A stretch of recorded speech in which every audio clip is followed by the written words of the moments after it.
ఆ హృదయం తేడాగా ఉందనుకో, దానిలో నిర్లక్ష్యం, తృణీకారం, గర్వం, మాటని బేఖాతరు చేసే నైజం ఇవన్నీ ఉన్నాయనుకో, అక్కడే కూర్చుంటాం.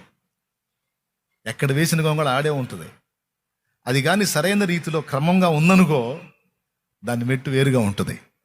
దైవజనులకి, విశ్వాసులకి, పరిచారకులకి అందరికీ చెప్తున్నా, హృదయంలో దాదాపు కల్మషాన్ని కడిగేసుకునేటట్టు నా హృదయం దేవుని ఎదుట యథార్థముగా ఉండినట్లు నేను జాగ్రత్త పడుతున్నాను అన్నట్లుగా మీరు జాగ్రత్త పడితే ధన్యులు.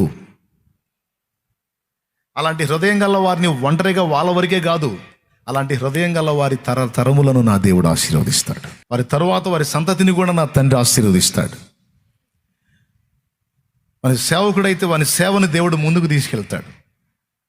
ఒక చిన్న సంఘం నడిపిస్తున్న వాడైతే ఆ సంఘం అనేక సంఘాలకు తల్లి సంఘం అయ్యేటట్టు చేస్తాడు ఆయన. అవన్నీ చేసేటప్పుడు ముందు మన హృదయాన్ని, దాని యొక్క స్థితిగతిని తప్పకుండా పట్టించుకుంటాడు. ఏం కాదు, నేను ఇంతే అంటే అక్కడే జావురా నువ్వు అంటాడు.